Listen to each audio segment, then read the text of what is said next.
Alhamdulillahi wa kafa wassalatu wassalamu ala rasulil mujtaba sayyidina wa habibina wa syafi'ina wa maulana Muhammadin al-Mustafa wa ala alihi wa ashabihi wa dhurriyyatihi wa kulli man ittaba'al huda. Asyhadu an la ilaha illallah wahdahu la syarika lah wa asyhadu anna Muhammadan abduhu wa rasuluh la nabiyya wa la rasula ba'dah. Hadirin hadirat yang dimuliakan Allah Subhanahu wa taala, puji syukur kehadirat Allah atas limpahan karunia-Nya.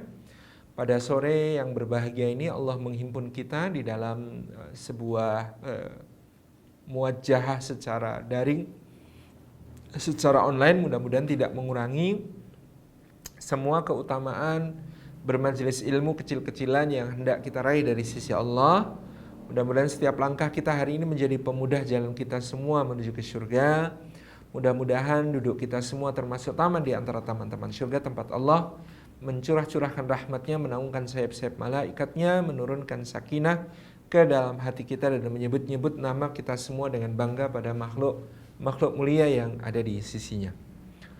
Rekan-rekan yang disayang Allah, secara teoritis maupun praktis tidak ada peristiwa sejarah yang berdiri sendiri. Selalu satu peristiwa sejarah merupakan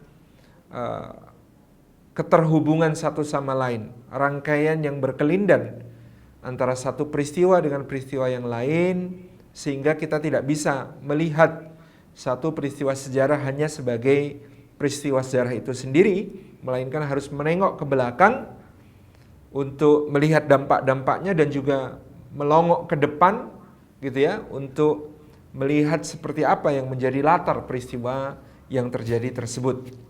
Termasuk diantaranya adalah peristiwa besar di dalam sejarah Nusantara yang disebut sebagai Perang Jawa atau Perang Diponegoro.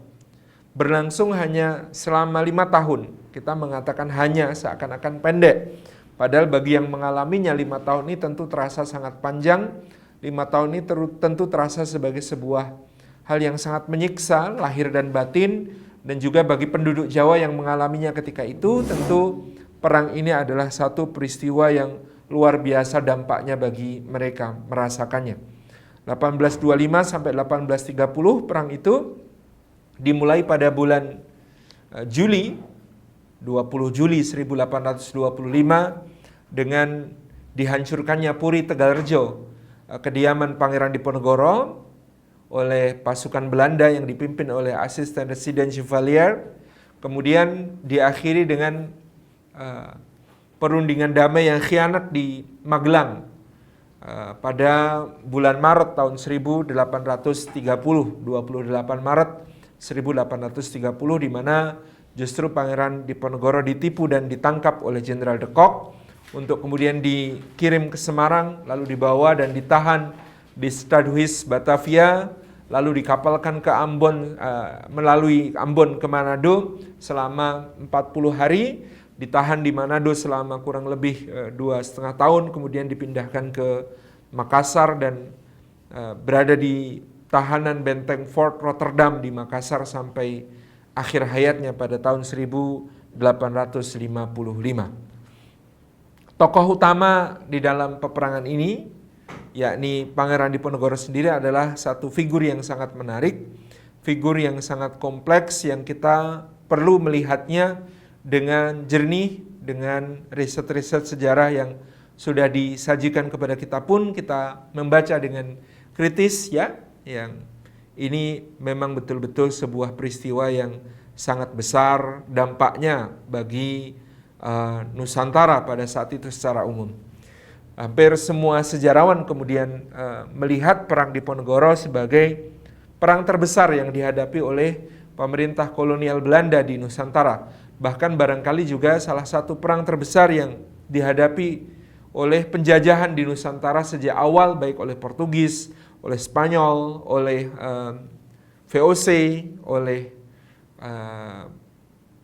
Belanda, oleh Perancis, oleh Inggris. Maka Perang Diponegoro ini menjadi salah satu yang paling besar, dinilai dari skala pertempurannya yang sangat luas, wilayah cakupan geografisnya yang sangat luas, juga biaya yang dikeluarkan oleh pemerintah kolonial Belanda untuk kemudian menyelesaikan perang ini adalah yang terbesar dalam sejarah.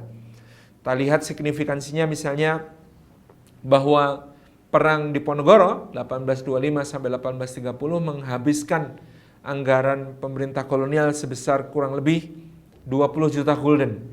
Yang 20 juta gulden saat itu untuk kita jadikan sebagai gambaran bahwa penghasilan kerajaan Belanda dari seluruh wilayah jajahannya di Hindia Barat dan Hindia Timur itu per tahun hanya 2 juta gulden pada saat itu. Jadi kalau 20 juta gulden itu pendapatan selama 10 tahun dari seluruh wilayah jajahan dihabiskan untuk menghadapi perang Diponegoro yang berlangsung selama 5 tahun. Ini tentu sebuah anggaran yang sangat besar, luar biasa. Dan dampaknya membuat pemerintah kolonial Belanda menjadi bangkrut. Kebangkrutan ini bahkan membawa akibat lebih jauh, seperti misalnya kemerdekaan Belgia pada tahun 1831. Jadi dikatakan bahwa Pangeran Diponegoro ini memberi saham pada berdirinya negara Belgia dengan dia membangkrutkan tentara kolonial dengan perangnya di Nusantara. Maka Belanda tidak memiliki cukup anggaran untuk menekan pemberontakan orang-orang Flam di Belanda Selatan yang kemudian mendirikan negara Belgia yang merdeka. Jadi ini satu akibat yang kemudian terjadi dari perang Diponegoro, diantaranya adalah merdekanya Belgia. Kemudian kalau di Nusantara, para sejarawan juga berpendapat perang Diponegoro inilah satu tendangan awal yang menghasilkan bola salju yang bergulir menjadi kemerdekaan Indonesia.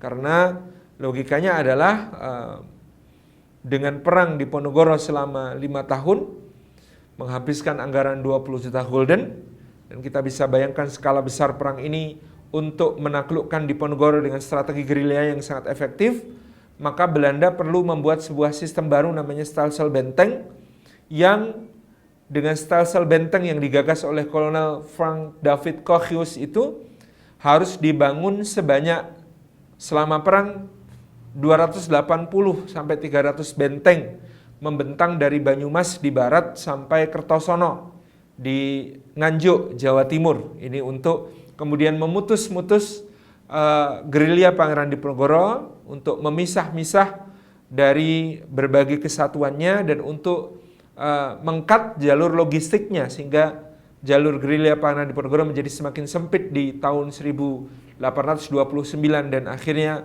beliau menerima tawaran perundingan dengan Jenderal de Kock di tahun 1830 dalam keadaan dua-duanya sudah dalam keadaan yang sangat payah dari sisi anggaran maupun konsolidasi pasukan, karena strategi yang digunakan oleh kedua belah pihak melelahkan pihak lainnya.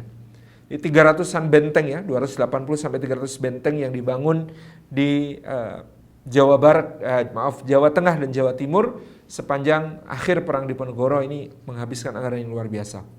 Dari situ secara berturutan yang terjadi adalah pemerintah Belanda bangkrut, lalu Raja Willem I dari Belanda mengutus seorang gubernur jenderal dengan wawasan luas bernama Johannes van den Bosch untuk membuat kebijakan baru bagi tanah jajahan di Hindia Belanda, yang kemudian melahirkan satu sistem penjajahan baru yang tidak lagi klasik tapi modern, yang disebut dengan kultur stelsel atau sistem tanam paksa.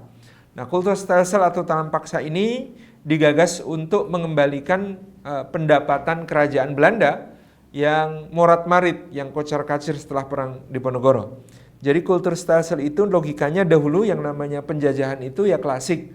Penjajahan klasik itu merampas tanah, merampas pelabuhan gitu ya, memonopoli hak dagang, kemudian mengambil tenaga secara paksa, menerapkan pajak yang tinggi dan lain sebagainya. Itu namanya penjajahan klasik, penjajahan tradisional.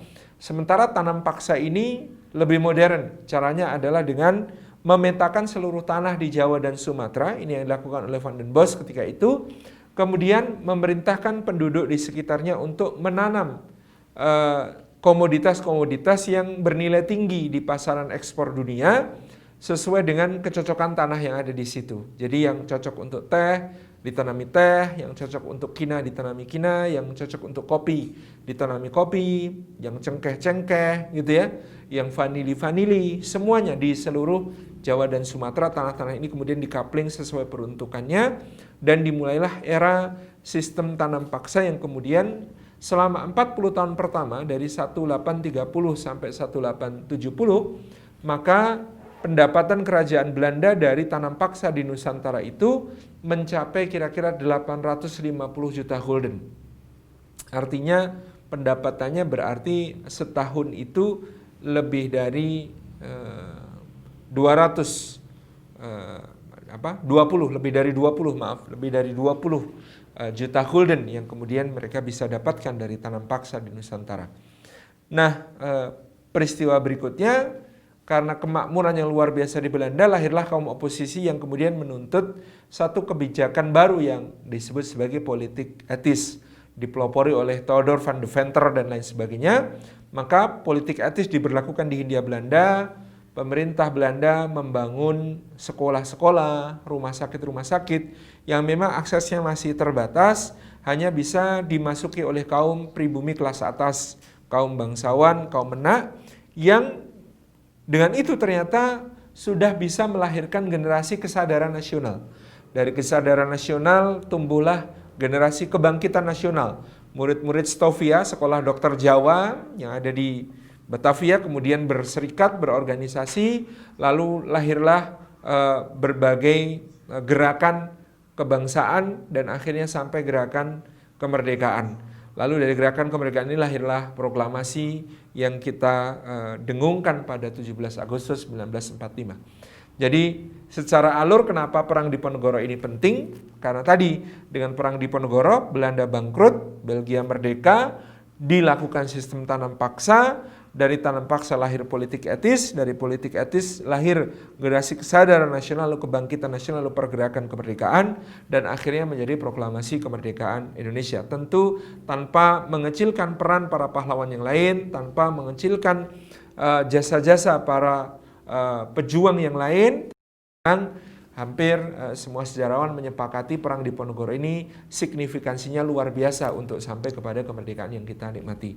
Ini barangkali untuk menjawab pertanyaan awal kenapa saya memilih mengangkat terlebih dahulu kisah Pangeran Diponegoro untuk dinikmati khalayak secara lebih santai dalam bentuk novel Sang Pangeran dan Janisari Terakhir. Tentu sudah banyak yang menulis tentang Pangeran Diponegoro, baik secara penelitian sejarah ya, Pak Muhammad Yamin menulis gitu ya, Profesor Dr. Sukanto menulis, kemudian juga yang tidak kalah dari Duriyah Kironi Sodewo menulis tentang Pangeran Diponegoro perjuangannya gitu ya. Kemudian tentu yang tidak kita lupakan Profesor Peter Carey, 40 tahun gitu ya, beliau menekuni sejarah Pangeran Diponegoro dari berbagai sumber-sumber primer, yang ini kita berikan apresiasi. Dari yang fiksi juga ada Pak Remi Silado, ada banyak sekali penulis-penulis lain yang juga sudah berkiprah. Tetapi memang kita merasa perlu menghadirkan kesegaran ya di dalam pembahasan tentang Pangeran Diponegoro ini. Demikian pula saya pun bersyukur bahkan sekarang ini ada sumber-sumber baru yang kemudian kita bisa akses, karena ternyata memang generasi Pangeran Diponegoro ini generasi yang sangat literate, generasi yang sangat melek sastra. Salah seorang sesepuh kami di Jogja, Romo Manu, kami memanggilnya begitu, seorang peneliti sejarah dan juga seorang pemerhati kebudayaan Jawa, belum menyampaikan kalau tidak salah ada sekitar hampir 50 tulisan yang ditulis generasi Pangeran Diponegoro dalam bentuk babat berupa tembang maupun prosa gitu ya. Yang paling terkenal tentu adalah Babat Diponegoro Manado yang ditulis sebagai autobiografi beliau selama ditahan di Benteng Fort Amsterdam di Manado gitu ya, merekam perjalanan sejarah Pulau Jawa ya, sejak masa para wali, masa Sultan Agung, masa kakek buyut beliau Hamengkubuwono I sampai masa Perang Jawa yang beliau hadapi. Itu kira-kira setebal lebih dari 1000 halaman yang ditulis oleh Pangeran Diponegoro di pengasingannya di Manado. Kemudian ada Babat Diponegoro versi Keraton Surakarta yang juga sudah diteliti oleh Profesor Peter Carey. Ada Babat Diponegoro Keraton Yogyakarta, ada Babat Diponegoro Suryo Ngalam, ada Babat Diponegoro di Pakualaman, ada Babat Diponegoro Kedung Kebo yang ditulis oleh bekas sahabat sekaligus musuh berhadapan beliau di peperangan yang menjadi bupati pertama Purworejo, namanya Raden Tumenggung Cokronegoro. Kemudian yang ke-6 ada Babat Diponegoro yang ditulis oleh Pangeran Diponegoro Anom yang setelah ayahandanya ditangkap masih meneruskan gerilya, lalu akhirnya tertangkap, lalu dibuang ke Sumenep, dari Sumenep kemudian dibuang ke Ambon, dipindahkan ke Ambon.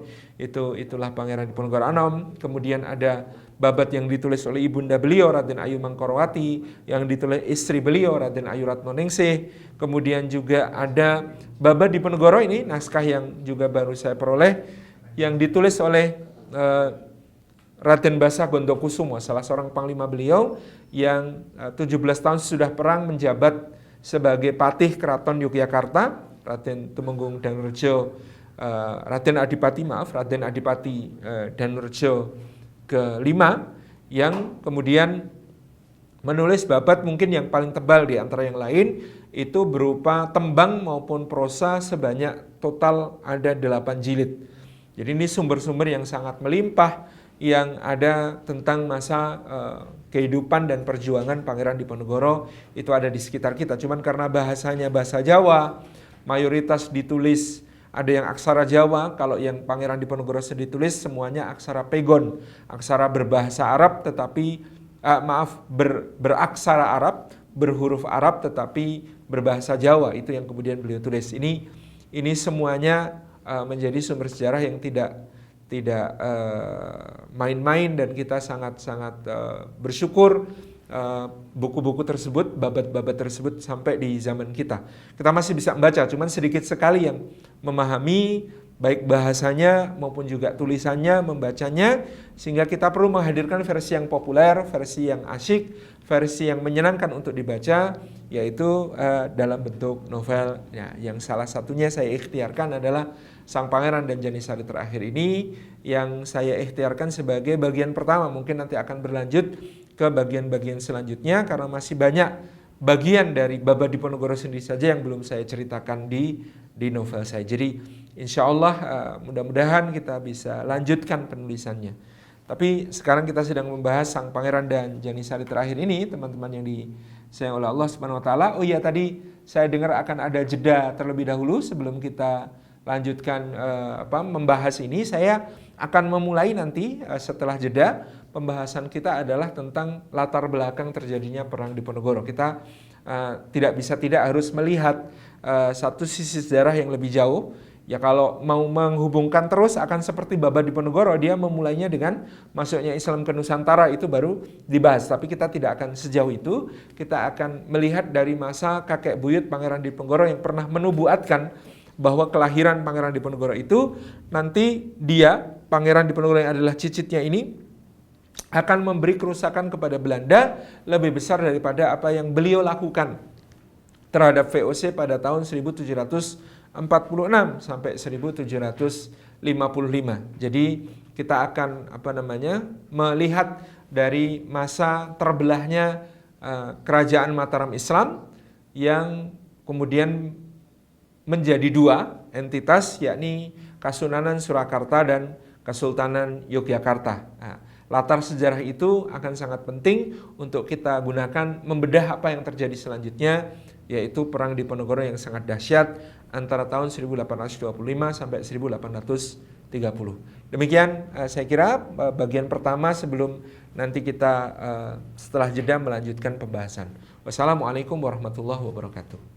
Baik, bismillah, alhamdulillah, salatu wassalamu ala rasulillah wa ala alihi wa ashabihi wa mawalah, wa la hawla wa la quwata illa billah, amma ba'd. Bapak-bapak, ibu-ibu, hadirin hadirat yang dimuliakan oleh Allah Subhanahu wa taala, saya akan memulai ceritanya itu dari tahun 1740, di mana VOC di Batavia dipimpin oleh Gubernur Jenderal Adrian Falkenir. Gubernur Jenderal Adrian Falkenir ini melihat bahwa kondisi perekonomian Batavia dan juga sosial kesejahteraannya sangat buruk, terutama pada saat itu adalah karena banyaknya imigran dari daerah Fujian, Guangdong, dan lain sebagainya di daratan Cina. Kenapa banyak orang-orang dari Tiongkok Timur ini kemudian bermigrasi, di antaranya menuju ke selatan dan menjadi penduduk ilegal di Batavia? Karena pada saat itu pemerintahan dinasti Qing yang beretnis Manchuria di Cina ini sangat menekan orang-orang Han maupun juga suku-suku minoritas yang lain seperti orang He dan Hokkien dan lain sebagainya. Sehingga kemudian banyak di antara mereka yang kemudian berdiaspora, menyebar ke selatan, termasuk di antaranya menuju ke salah satu kota terbesar di dunia timur pada saat itu, yaitu kota Batavia. Pada masa Gubernur Jenderal Adrian Falconer ini hampir terdapat 100.000 penduduk Tionghoa di Batavia. Nah, ini yang kemudian menjadikan Gubernur Jenderal Adrian Falconer akhirnya memutuskan satu dekret bahwa jumlah penduduk Tionghoa di Batavia ini tidak boleh melebihi 50.000 orang. Maka mulailah terjadi berbagai kerusuhan, bahkan termasuk antar etnis Tionghoa sendiri, yang kemudian ditindak dengan tegas oleh pasukan VOC, pasukan bayarannya VOC pada saat itu, sehingga terjadi pembantaian terhadap orang-orang Tionghoa di Batavia. Pada saat itu bahkan mayat orang-orang Tionghoa ditumpuk-tumpuk di sebuah muara sungai yang sekarang dikenal sebagai Muara Angke. Muara Angke itu dari kata muara bangkai, karena bangkai-bangkai yang ditumpuk-tumpuk di muara sungai yang ada di situ. Ini peristiwa pada masa Gubernur Jenderal Adrian Falconer di kira-kira tahun 1741. Jadi ini yang kemudian disebut sebagai nantinya di Kerajaan Mataram sebagai geger Pacino atau geger pecinan. Nah, peristiwa ini pembantaian kaum Tionghoa di Batavia ini ternyata kemudian berbuntut panjang. Orang-orang Tionghoa kemudian menghimpun kekuatan, mereka melakukan perlawanan terhadap orang-orang VOC ini, kemudian mereka bergerak ke timur dan menjarah kota-kota di pantai utara Jawa, gitu ya, dari Karawang kemudian ke arah timur sampai Cirebon. Lalu mereka bergerak semakin ke timur melalui Tegal, gitu ya, dan akhirnya mereka bermarkas di Semarang. Karena di Semarang pun terdapat komunitas Tionghoa yang cukup besar. Loji-loji VOC di Semarang diduduki, dihancurkan, dibakar, dan kemudian mereka mendirikan satu pemerintahan pemberontakan di Semarang ini. Nah, bertepatan pada saat itu ada seorang Pangeran Mataram yang tersingkir, namanya Raden Mas Garendi. Raden Mas Garendi adalah cucu Susunan Amangkurat II. Susunan Amangkurat II ini dibuang ke Sri Lanka, ke Ceylon pada awal tahun 1700-an oleh VOC, dan kemudian yang menjadi raja adalah pamannya. Pelanjut kekuasaan di Mataram adalah pamannya yang namanya Pangeran Puger, dan kemudian menjadi Susunan Pakubuwono pertama. Jadi Pakubuwono pertama bertahta di Mataram, sementara keponakannya yang adalah raja sebelumnya bernama Sunan Amangkurat II atau Amangkurat Mas ini dibuang ke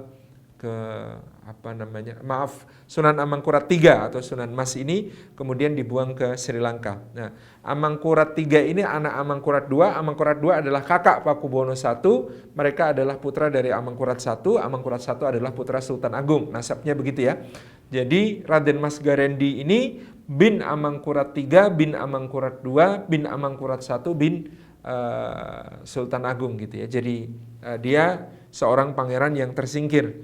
Maka ternyata kemudian terjadi satu persekutuan antara orang-orang Tionghoa ini dengan Raden Mas Garendi, di mana kemudian perjanjian di antara mereka adalah kalau orang-orang Tionghoa ini mau mendukung Raden Mas Garendi untuk merebut tahta Mataram. Tahta Mataram saat itu diduduki oleh Susunan Pakubuwono II, putra dari Susunan Amangkurat IV, cucu dari Susunan Pakubuwono pertama. Jadi seorang yang bertahta di Mataram namanya Pakubuwono II. Nah, Pakubuwono II ini seorang raja yang dikatakan karena dia naik tahta di usia 16 tahun, pada tahun 1720-an dia seorang yang peragu, banyak melakukan kebijakan yang blunder, dan dia banyak dipengaruhi oleh patih yang sedang berkuasa. Berganti-ganti patih-patihnya dari Danurjo ke Pringgoloyo, waktu itu adalah patih Pringgoloyo. Ada juga sebelumnya ada patih Nerangkusumo dan lain sebagainya. Jadi posisinya pada saat itu adalah rajanya lemah, sementara Raden Mas Garendi ini diceritakan sebagai seorang yang punya karisma yang sangat kuat. Maka orang-orang Tionghoa ini pun mendukung Raden Mas Garendi untuk menjadi Raja Mataram. Kemudian mula-mula dari mereka ini, pasukan Tionghoa dan pasukan Raden Mas Garendi, akhirnya bergerak dari Semarang menuju ke Kartasura. Jadi ibu kota kerajaan Mataram Islam pada saat itu ada di Kartasura. Mungkin teman-teman sudah tahu kota Kartasura itu sekarang di Kabupaten Sukoharjo, ada di sebelah barat kota Surakarta. Jadi jangan bingung ya, ada Kartasura, ada Surakarta. Di Kartasura ini sebelah barat kota Surakarta. Kalau sekarang mungkin teman-teman tahu Universitas Muhammadiyah Surakarta atau Pondok Pesantren As-Salam. Nah, ini di kawasan Kartasura, ini adalah ibu kota Mataram pada saat itu. Nah, pada mulanya susunan Pakubono II ini bimbang. Apakah dia akan mendukung pemberontakan melawan VOC, karena dia sendiri dalam tekanan-tekanan VOC harus mematuhi perjanjian-perjanjian yang sangat berat dengan VOC, gitu ya. Sementara di sisi lain dia juga khawatir terhadap pemberontakan orang-orang Tionghoa ini nantinya akan seperti apa. Apakah mereka mau nanti berbalik mendukungnya kalau dia mendukung mereka, ataukah tetap akan menobatkan Raden Mas Garendi sebagai raja. Di tengah kebimbangan dia didorong oleh patihnya untuk melawan terhadap VOC, sehingga kemudian pasukan pasukan Kartasura itu sebanyak beberapa ribu orang diperbantukan kepada pasukan Tionghoa melawan VOC. Nah, VOC yang kewalahan kemudian meminta bantuan kepada Adipati Cakraningrat IV dari Madura. Nah, Cakraningrat IV dari Madura Barat ini kemudian membawa tentara yang sangat kuat dan akhirnya berhasil memporak-porandakan pasukan dari pemberontakan Tionghoa dan Raden Mas Garendi. Disitulah kemudian susunan Pakubuwono II berbalik. Dia akhirnya kemudian meminta maaf kepada VOC dan dimaafkan, lalu bergabung dengan VOC untuk berperang melawan orang-orang Tionghoa ini. Tetapi orang-orang Tionghoa ini terlanjur marah, mereka bergerak ke arah Kartasura dan kemudian menghancurkan ibu kota Kartasura, sehingga Raja Pakubuwono II ini terpaksa diungsikan ke Ponorogo. Di Ponorogo ada pesantren, namanya pesantren Tegalsari. Ini adalah pesantren yang menjadi gurunya para guru di seluruh Jawa pada saat itu. Pesantrennya para kiai di seluruh Jawa pada saat itu di Tegalsari, di Ponorogo, di mana kemudian terdapat Kiai Kasan Besari Sepuh atau Kiai Imam Besari Sepuh yang kemudian menjadi guru utama di situ. Dan Pakubuwono II bahkan kemudian diambil menantu oleh ulama tersebut. Singkat cerita, kemudian gabungan Cakraningrat IV dan VOC mengepung pasukan Tionghoa dan Raden Mas Garendi di Kartasura dan akhirnya berhasil mengalahkannya. Mereka terusir ke utara, kemudian untuk membersihkan sisa-sisa pemberontakan ini, adiknya susunan Pakubuwono II yang namanya Pangeran Mangkubumi kemudian berkiprah lebih besar. Di Pangeran Mangkubumi kemudian menjadi pemimpin dari pasukan Kesultanan Mataram, pasukan kerajaan Mataram pada saat itu untuk membersihkan sisa-sisa pemberontakan. Setelah selesai, maka keraton Kartasura ini sudah rusak, hancur, maka beberapa pangeran kemudian mengusulkan untuk memindah keraton. Dan yang mempelopori adalah dan mengarsiteki keraton baru ini adalah Pangeran Mangkubumi, adiknya Pakubuwono II ini. Kemudian dibangun di sebelah tepian sungai Semanggi, namanya waktu itu Bengawan Semanggi, karena banyak terdapat pohon semanggi di tepiannya, yang sekarang dikenal kemudian sebagai Bengawan Solo. Namanya dulu adalah Bengawan Semanggi. Disitulah di desa Solo, namanya desanya Solo ya, yang kemudian berubah pengucapan menjadi Solo. Nah, di desa Solo ini kemudian dibangun keraton baru, arsiteknya adalah Pangeran Mangkubumi ini. Selesai keraton ini pada sekitar tahun 1745, sang raja kemudian dibawa kembali dari Ponorogo untuk bertahta di keratonnya yang baru di Surakarta, daerah yang kemudian disebut sebagai Surakarta. Singkat cerita, karena jasa-jasa besarnya maka dijanjikan kepada Pangeran Mangkubumi oleh Raja Pakubono II tanah perdikan atau tanah otonomi khusus yang merdeka bebas pajak itu seluas 3.000 cacah atau 3.000 kepala keluarga di wilayah yang disebut sebagai sekarang namanya daerah Sragen ya, itu dulu namanya daerah Sukowati. Nah, di daerah Sukowati ini kemudian beliau diberikan hadiah tanah 3.000 cacah. Tetapi ternyata janji ini diundur-undur terus, tidak segera diberikan akibat provokasi dari seorang Perdana Menteri namanya Patih Pringgoloyo, dan akhirnya pada tahun 1746 Gubernur Jenderal Baron van Imhoff, Gubernur Jenderal VOC yang baru, Baron van Imhoff datang ke Surakarta dan atas provokasi Patih Pringgoloyo juga melecehkan dan menghinakan Pangeran Mangkubumi di hadapan seluruh sidang Dewan Bangsawan yang ada di Keraton Surakarta. Pangeran Mangkubumi tersinggung, tetapi beliau hanya tersenyum sepanjang penghadapan. Tapi malamnya begitu kemudian mencapai tengah malam, dia pamit kepada kakaknya yaitu Susuhunan Pakubono II, sang raja, pamit untuk mengobarkan perang melawan VOC. Maka sang kakak menitipkan pusaka kerajaan, tombak Kiai Pleret, Kiai Ageng Pleret, untuk kemudian menjadi simbol bahwa sebenarnya sang raja merestui perang yang dilakukan adiknya, tapi posisi beliau yang menjadi raja di bawah perlindungan VOC membuat beliau tidak bisa berkutik. Akhirnya Pangeran Mangkubumi keluar dan bersama beliau ada 2/3 pangeran-pangeran lain ikut bersama beliau. Lebih dari separuh para penguasa daerah terutama di Bangwetan di Jawa Timur itu mendukung Pangeran Mangkubumi mengobarkan perang melawan VOC. Inilah barangkali perang terbesar yang dihadapi VOC di Nusantara pada saat itu, di mana terjadi perang antara tahun 1746 sampai 1755.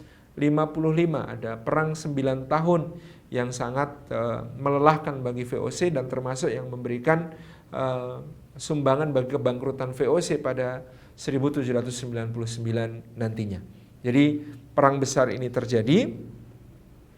Pangeran Mangkubumi juga didukung oleh salah seorang keponakannya yang bernama Pangeran Aryo Mangkunegoro dan Raden Mas Said alias Pangeran Sambernyowo ya, dikenalnya seperti itu.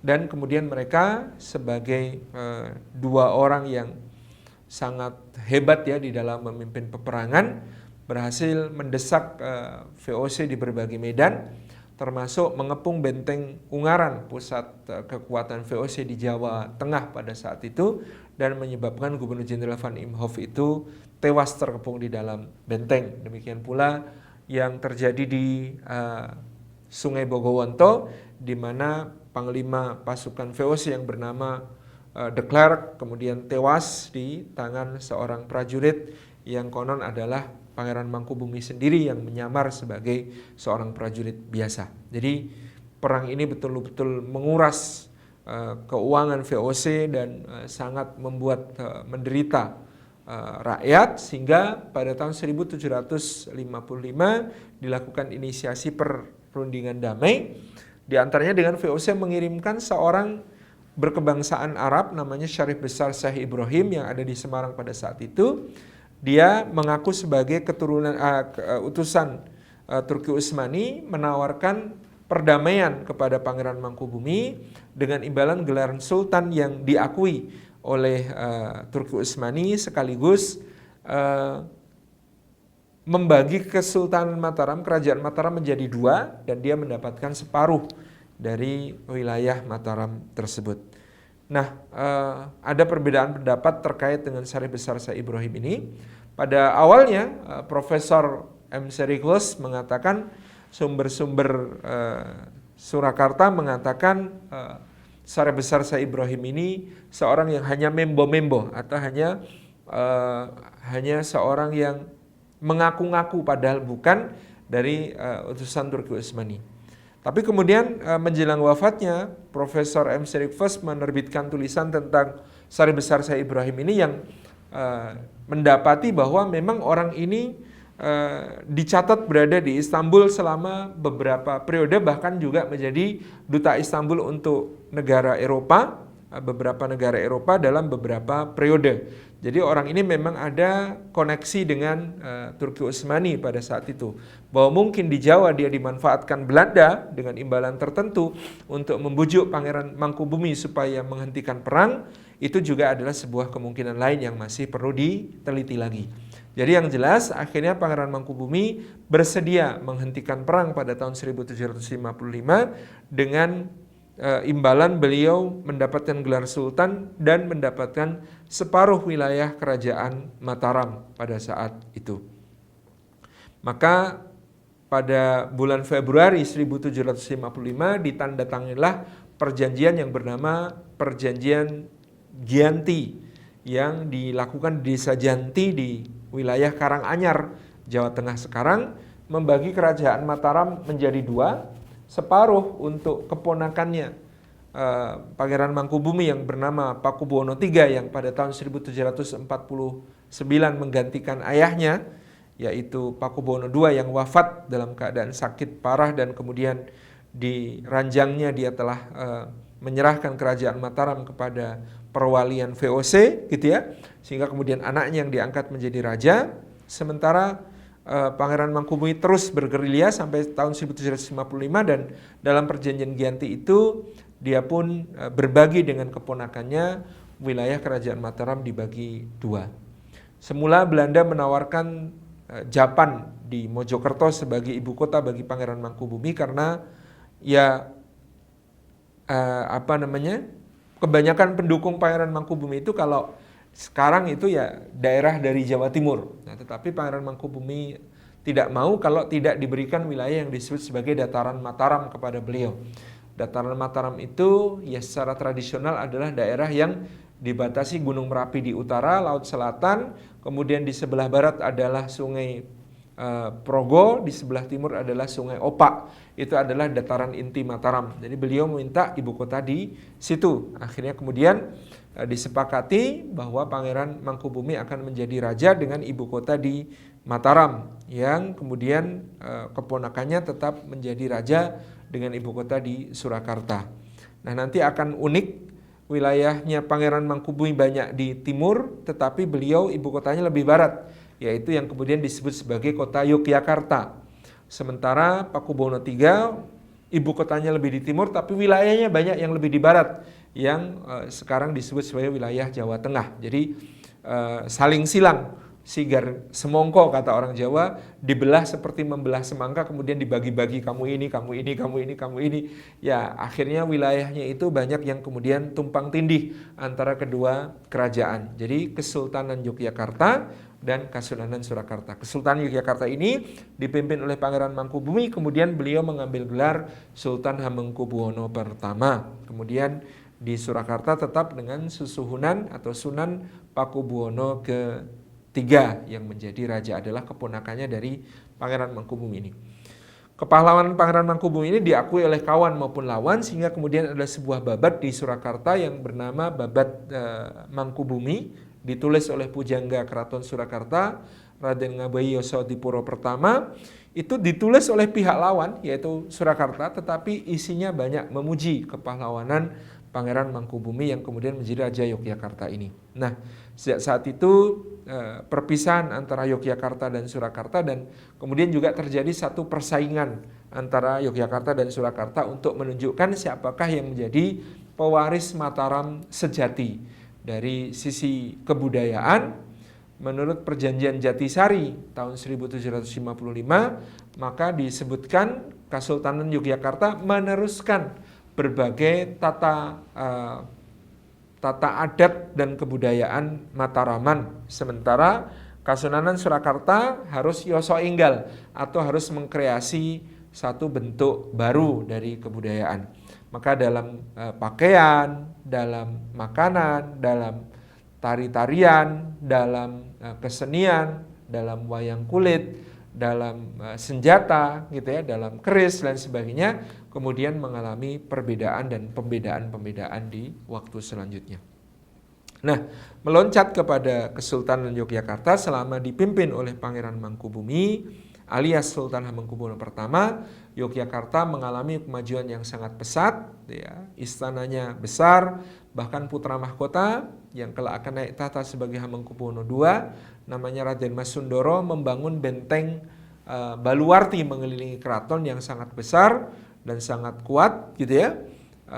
Ini membuat Belanda selalu khawatir, dan bahkan benteng Vredenburg yang dulu namanya benteng Rustenburg itu yang dibangun Belanda ini tidak selesai-selesai karena seakan-akan diperlambat oleh Sultan, tetapi benteng Keraton Yogyakarta berdiri megah ya saat itu dengan keindahan yang luar biasa. Jadi kota Yogyakarta menjadi sangat teratur, sangat tertata rapih, bahkan kotanya dibangun seperti blok-blok papan catur yang sangat teratur, yang seorang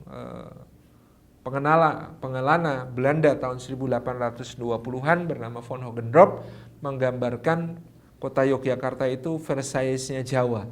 Seperti Keraton Yogyakarta itu istananya Raja Perancis, setara dengan istana Raja Perancis di Jawa. Ini yang kemudian menggambarkan keindahannya luar biasa.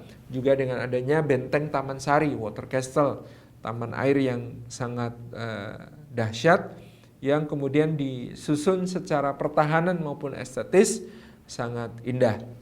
Pada masa Sri Sultan Hamengkubuwono masih bertahta ini, putra mahkota Raden Mas Sundoro ini juga sudah memiliki calon pelanjut, namanya Raden Mas Surojo, yang kelak akan naik tahta sebagai Hamengkubuwono III. Pada tahun 1785, Raden Mas Surojo dari istrinya bernama Raden Ayu Mangkorowati mendapatkan seorang putra sulung. Putra sulung ini yang dilahirkan pada tanggal 11 November 1785 ini diberi nama Bendoro Raden Mas Mustohar. Lahir pada waktu fajar terbit, dan kemudian begitu lahir langsung ditimang oleh kakek buyutnya, yaitu Sri Sultan Hamengkubuwono pertama. Lalu sang kakek buyut ini mengatakan kepada istrinya, yaitu Ratu Ageng, ya, bahwa Mbok Ratu, rawat jaga baik cicitmu ini, karena cicitmu ini menurut firasatku akan memberi kerusakan kepada Belanda lebih besar daripada yang aku lakukan kepada VOC di tahun 1746 sampai 1755 selama 9 tahun. Jadi ini firasat dari sang kakek buyut ya, Sri Sultan Hamengkubuwono I, mengatakan ini cicit saya ini akan memberi kerusakan kepada Belanda lebih dahsyat daripada apa yang saya lakukan selama 9 tahun dari tahun 1746 sampai 1755. Maka rawatlah baik-baik. Ini amanah yang dipegang teguh oleh sang istri, yaitu Ratu Ageng, yang kemudian setelah wafatnya suaminya mengajak bayi kecil ini, anak kecil ini, umur 7 tahun waktu itu, Diponegoro kecil yang masih bernama Mustohar ini, itu pindah ke sebuah puri di luar keraton, namanya Puri Tegalrejo. Nah, di Puri Tegalrejo inilah sang nenek buyut mengasuh cucu buyutnya ini dengan penuh kesalehan. Ratu Ageng Tegalrejo sendiri adalah seorang muslimah mujahidah yang luar biasa. Dia mendampingi suaminya berjihad 9 tahun dari tahun 1746 sampai 1755, dan bahkan dia melahirkan putra mahkota, yaitu Raden Mas Sundoro itu di lereng Gunung Sindoro ketika sedang bergerilya. Jadi dia adalah seorang penunggang kuda yang sangat terampil. Dia tangkas menggunakan berbagai senjata dari tombak sampai senapan dan pistol. Dia juga seorang prajurit putri yang sangat tangguh, pemanah yang sangat ulung, gitu ya. Dan beliau dilacak nasabnya adalah keturunan dari Sultan Bima. dari jalur seorang kakeknya, kemudian dia juga adalah seorang keturunan dari Ki Ageng Prampelan yang berdarah Sunan Ampel dari Surabaya, Jawa Timur. Jadi dia punya darah Madura, dia punya darah Jawa, dia punya darah Bima dari Nusa Tenggara Timur, dari Sultan Abdul Qahir pertama di Bima, yang permaisurinya adalah putri dari Sultan Hasanuddin di Makassar. Jadi dia juga punya darah Makassar dan Bugis di dalam dirinya. Nah, Ratu Ageng Tegarrejo ini yang merawat Mustahar kecil yang nanti ketika di khitan akan berganti nama menjadi Raden Mas Ontowiryo. Kemudian ketika nanti menikah beliau akan dikenal sebagai Bendoro Pangeran Haryo Diponegoro. Jadi orang Jawa biasanya milestone hidupnya dia tandai dengan perubahan nama. Di usia 7 tahun itulah ketika Sri Sultan Hamengkubuwono pertama wafat, maka nenek buyutnya mengajak si kecil ini untuk pindah ke Puri Tegarrejo. Di Puri Tegarrejo ini seperti diceritakan oleh Pangeran Diponegoro dalam babatnya, di biografinya, bahwa Ratu Ageng sangat pemurah. Dia membina para petani untuk menanam padi, ada sekitar 3.000 keluarga bernaung di sana. Kemudian hasil padinya sangat berlimpah, bisa memenuhi kebutuhan banyak wilayah di Kesultanan Yogyakarta. Demikian pula nenek buyutnya ini sangat salihah, dia mengundang kiai-kiai, guru-guru untuk mengajar di Tegarrejo, dan salah satu guru yang paling lama mengajar di Tegarrejo menjadi guru utama Pangeran Diponegoro kecil adalah seorang Kiai Taptoyani yang juga mengajar di Perdikan Mlangi, pesantren, salah satu pesantren tertua di Yogyakarta di Mlangi. Ini yang dulu mendirikan adalah kakanda dari Sri Sultan Hamengkubuwono pertama. Nah, Kiai Taptoyani ini asalnya dari Minangkabau di Sumatera Barat. Kemudian dia mengajar di Mlangi lalu mengajar di Tegarrejo. Kemudian Ratu Ageng juga diceritakan sangat rajin memberangkatkan para ulama untuk berhaji. Jadi sebelum berhaji mereka diminta datang ke Tegarrejo, mengajar di Tegarrejo bersama murid-muridnya, santri-santrinya, ditanggung seluruh kehidupannya, kemudian diberangkatkan berhaji oleh Ratu Ageng Tegarrejo dengan dititipi doa-doa untuk dimohonkan di Ka'bah dan juga di Masjid Nabawi oleh Ratu Ageng Tegarrejo. Ini kita bisa membayangkan seperti apa masa kecil Diponegoro bersama nenek buyutnya yang dalam babat dia ceritakan. Nenek buyutnya ini galak dan keras, tapi itulah yang kemudian membentuk kepribadian Diponegoro sebagai seorang yang kokoh, yang teguh, yang keras hati, ya, dalam membela kebenaran, tidak pernah mundur setapak pun, ya. Mungkin berbeda dengan yang dibayangkan orang tentang seorang Jawa yang banyak kompromi begitu. Tidak, pada Pangeran Diponegoro watak kokohnya, watak teguhnya sangat menonjol, bukti dari buah didikan nenek buyutnya Ratu Ageng Tegarrejo yang sangat keras. Ratu Ageng wafat kira-kira tahun 1806 atau 1808, antara tahun-tahun itu, yang membuat Pangeran Diponegoro sangat kehilangan dan sangat bersedih, tetapi beliau menerimanya dengan ridha dan akhirnya mewarisi seluruh Puri Tegarrejo dari nenek buyutnya ini, sehingga beliau menjadi seorang pangeran di luar keraton yang memiliki kekayaan barangkali yang terbesar di antara para pangeran lain pada waktu itu. Digambarkan di dalam biografi beliau betapa Diponegoro ini memiliki 300 pelayan, 70 diantaranya hanya untuk mengurusi kuda-kuda beliau. Jadi kalau kita sekarang pergi ke Museum Sasana Wiratama di Tegarrejo, kita hanya akan melihat sebuah bangunan rekonstruksi yang itu hanya didirikan di halaman Puri Tegarrejo. Puri Tegarrejo yang asli itu sangat besar, gitu ya. Kalau ada yang preso dari daerah Yogyakarta, itu meliputi wilayah yang kira-kira satu kecamatan Tegarrejo itu kesemuanya adalah dulu bagian dari Puri Tegarrejo yang sangat besar. Ini adalah wilayah Puri yang dimiliki oleh Pangeran Diponegoro pada saat tersebut.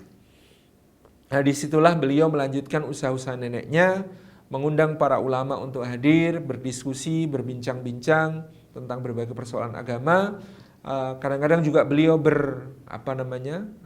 berkelana ya, dengan nama samaran Abdurrahim, santri Abdurrahim.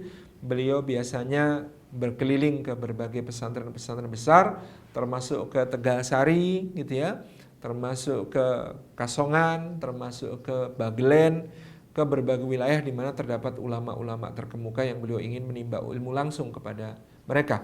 Sehingga jaringan dengan kaum santri dan ulama sudah dibentuk oleh Pangeran Diponegoro sejak masa yang sangat muda tersebut. Beliau terbiasa hidup seperti para santri ini yang dikritik habis-habisan oleh Cokronegoro, Bupati Purworejo pertama yang menulis Babad Diponegoro juga, bahwa Pangeran Diponegoro ini sok soleh gitu ya. Dia mengagumi kepribadian Pangeran Diponegoro, memuji kepribadian Pangeran Diponegoro kecuali dalam satu hal. Jadi pangeran kok suka bergaul dengan santri, itu bagi beliau, bagi Cokronegoro dianggap sebagai satu aib gitu ya. Ya pangeran ya bertingkah lakulah seperti pangeran kata beliau. Tapi Diponegoro lebih suka berperilaku seperti santri, memakai baju seperti santri, berkelana seperti santri, gitu ya, menghadiri majelis-majelis ilmu di berbagai pesantren seperti seorang santri, dan itu dikritik keras oleh seorang bangsawan yang bernama Raden Tumenggung Cokronegoro yang kelak akan menjadi Bupati Purworejo pertama. Ini diantara satu gambaran masa muda Pangeran Diponegoro yang sangat luar biasa, dan beliau sangat dekat dengan ayahandanya. Ayahandanya ya di tahun-tahun awal 1800-an tentu kemudian sudah dinobatkan menjadi putra mahkota karena kakeknya Sri Sultan Hamengkubuwono II telah kemudian bertahta sejak tahun 1792. Sri Sultan Hamengkubuwono II ini mewarisi semangat perlawanan kepada Belanda yang sangat kuat dari ayahandanya. Tetapi dari sisi cara metodenya melawan, ya istilah para sejarawan adalah kurang cantik. Kalau Sri Sultan Hamengkubuwono I itu melawan Belanda dengan cara strategi yang sangat matang dan terukur. Dia tahu kapan harus memukul, kapan harus menarik, kapan harus kemudian merugikan, kapan harus kemudian memberi, kapan harus mengambil. Itu seorang memang politisi yang sangat dahsyat, Sri Sultan Hamengkubuwono I, sehingga dia bisa mempertahankan kerajaannya berdaulat dengan makmur, dengan wilayah yang luas, dengan rakyat yang bangga, dengan kebudayaan yang berkembang maju, Sri Sultan Hamengkubuwono I. Tapi Sri Sultan Hamengkubuwono II ini sangat terlihat ambisinya untuk kemudian menyatukan kembali seluruh Jawa di bawah satu kekuasaan di tangannya. Sehingga kemudian beliau ini memperkuat bentengnya, membangun pabrik meriam dan mesiu. Di Kota Gede didirikan pabrik meriam untuk mengecor logam menjadi meriam, sementara di Gresik didirikan pabrik mesiu juga sangat kuat gitu ya. Perahu-perahunya hilir mudik dari Gresik melalui Bengawan Solo lewat Surakarta, kemudian mengangkut berbagai macam amunisi untuk Keraton Yogyakarta gitu ya. Kemudian jumlah pasukannya ditingkatkan lebih dari 2 kali lipat dari masa ayahandanya dahulu. Dan ini gerakan ini menjadi sangat mencolok sehingga kadang membuat Belanda bertindak lebih keras terhadap Hamengkubuwono II. Salah satu yang paling keras terhadap Hamengkubuwono II adalah Gubernur Jenderal Prancis Belanda Herman Willem Daendels. Saya mengatakan Gubernur Jenderal Prancis Belanda ya, karena memang ketika Herman Willem Daendels memerintah Nusantara atas nama Kerajaan Belandanya sedang di bawah kendali Kekaisaran Prancis, di bawah Napoleon Bonaparte. Jadi Raja Belanda saat itu, Pangeran Stadtholder Willem Frederik, melarikan diri ke Inggris, meminta suaka ke Inggris, sementara yang memerintah Belanda adalah Raja Louis Napoleon, saudara dari Kaisar Napoleon Bonaparte. Jadi secara tidak langsung di bawah Gubernur Jenderal Herman Willem Daendels sebenarnya Nusantara ini berada di bawah jajahan Prancis gitu ya. Nah,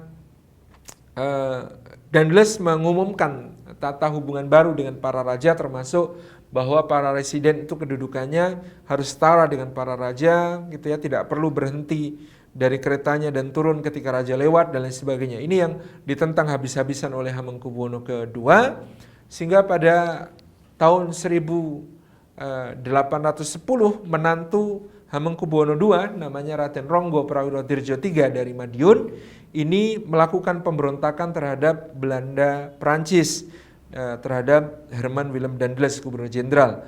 Tetapi sayang pemberontakan ini gagal dan kemudian dia dihukum mati. Raden Ronggo Prawirodirjo ini dihukum mati oleh Herman Willem Daendels. Ini yang terjadi pada saat itu. Nah, Herman Willem Daendels ini setelah menghukum mati Raden Ronggo Prawirodirjo III, kemudian nanti akhirnya memaksa agar Sri Sultan Hamengkubuwono II diturunkan dari tahta untuk digantikan oleh putranya, yakni Sri Sultan Hamengkubuwono III. Ayahanda Pangeran Diponegoro dipaksa oleh Belanda untuk naik tahta menggantikan ayahnya yang dipaksa turun tahta. Selama akhir masa Daendels, Sultan Hamengkubuwono II menjadi seorang raja emeritus di keratonnya, ayah anaknya yang secara de facto memerintah. Tapi begitu Belanda pergi, gitu ya, tahun 1811 di bawah Gubernur Jenderal Jan Willem Janssens, pengganti Daendels, Belanda kalah perang dengan Inggris. Belanda Prancis kalah perang dengan Inggris sehingga Pulau Jawa ini dikuasai oleh Inggris di bawah Letnan Gubernur Jenderal Thomas Stamford Raffles. Jadi begitu Belanda angkat kaki, Sri Sultan Hamengkubuwono II meminta kepada anaknya HB3 untuk turun tahta dan akhirnya beliau naik tahta lagi. Jadi Sri Sultan Hamengkubuwono II akhirnya kembali memegang kekuasaan di Keraton Yogyakarta. Nah, pada saat itulah mulai ada friksi antara Sri Sultan Hamengkubuwono II dengan putranya, putra mahkota Hamengkubuwono III, ayahanda Pangeran Diponegoro, di mana Pangeran Diponegoro dalam babatnya menceritakan dia sering bingung harus seperti apa bersikap. Dua-duanya orang yang dia hormati, dua-duanya memang orang yang keras hati dan punya prinsip. Tapi kadang-kadang kakeknya yang bersifat berlebihan kepada ayahnya, demikian pula ayahnya menjadi kemudian berusaha untuk tetap hormat kepada orang tua, tetapi banyak hal yang kemudian tidak bisa dikompromikan di antara keduanya. Pada masa itu, baik oleh kakeknya maupun oleh ayahnya, Diponegoro sangat dicintai dan sangat didengarkan saran-sarannya. Maka pada waktu itu Diponegoro berusaha untuk senantiasa mendamaikan dan mendinginkan hubungan antara ayah dengan anak ini. Nah, Sultan Hamengkubuwono II ini tidak berhenti untuk terus memperkuat kerajaannya dan dia menganggap kedatangan Inggris nanti ya bisa dilawan gitu ya. Nah, ini yang kemudian juga dimanfaatkan oleh pesaingnya dari Surakarta, yaitu Susunan Pakubuwono IV. Nah, secara rutin Pakubuwono IV berkirim surat dengan Hamengkubuwono II untuk menggalang kasakusuk melawan Inggris yang akan datang. Sayangnya kemudian ada banyak yang lebih bersifat provokasi dari Pakubuwono IV supaya Hamengkubuwono II tegak melawan Inggris dan dia siap memberi bantuan, tetapi di sisi lain Pakubuwono IV bersiap-siap kalau Hamengkubuwono II dikalahkan dan dihancurkan oleh Inggris, dia hendak mengambil alih seluruh wilayah Yogyakarta untuk digabungkan dengan Surakarta supaya menjadi Mataram yang utuh kembali. Jadi di sini ada pertarungan kepentingan yang luar biasa. Hamengkubuwono II yang terprovokasi kemudian melakukan satu gerakan militer yang semakin mencolok, sehingga pada bulan Juni 1812 Letnan Gubernur Jenderal Raffles memutuskan untuk menyerbu ke Keraton Yogyakarta di bawah kepemimpinan Kolonel Robert Rollo Gillespie. Jumlah pasukan yang sangat besar dari Batalion Buckinghamshire yang ke-40 dan beranggotakan bukan cuma orang berkulit putih tetapi juga pasukan Benggala atau Bengal yang kemudian oleh orang Jawa disebut sebagai orang sepoi atau orang sepehi. Nah, ini yang mengepung Keraton Yogyakarta pada tahun 1812 dan akhirnya menghancurkan Keraton Yogyakarta dengan bombardemen artileri yang membuat benteng keraton di sebelah timur, sebelah selatan, dan sebelah utara hancur lebur, hanya tersisa dan sebelah barat, sebelah selatan yang kemudian tersisa sebagiannya saja dari benteng Keraton Yogyakarta itu. Kemudian terjadi penjarahan yang luar biasa pada tahun 1812 itu terhadap Keraton Yogyakarta. Sri Sultan Hamengkubuwono II dipaksa turun dari tahta dan kemudian dibuang ke Pulau Penang oleh Inggris, di Penang Malaysia sekarang ya.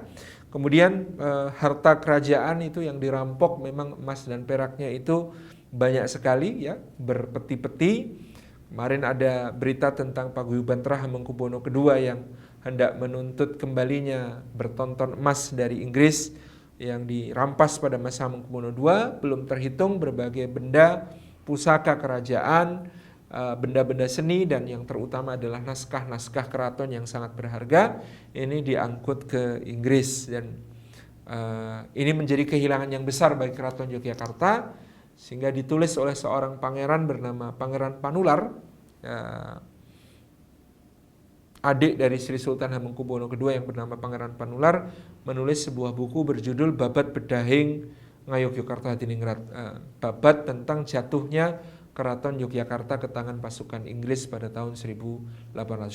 Nah, geger sepoi ini juga menimbulkan kesan yang sangat mendalam di hati Pangeran Diponegoro yang pada saat itu mengawal ayahnya di Kadipaten, di istana kecil yang ada di sebelah timur laut keraton, yang kemudian juga menjadi sasaran penyerbuan Inggris dan hancur lebur pada tahun 1812 tersebut. Nah, ini akan menjadi satu catatan penting dalam kehidupan Diponegoro, bagaimana kolonial Eropa memperlakukan Jawa dan menjarah dan menghancurkan peradabannya di tahun 1812. Ini saya kira yang bisa saya sampaikan dulu. Kita lanjutkan pada pertemuan yang akan datang insya Allah tentang latar belakang Perang Diponegoro, dari sejak terbelahnya Kerajaan Mataram sampai terjadinya geger sepehi atau geger sepoi, penyerbuan pasukan Inggris ke Keraton Yogyakarta tahun 1812. Demikian, wassalamualaikum warahmatullahi wabarakatuh.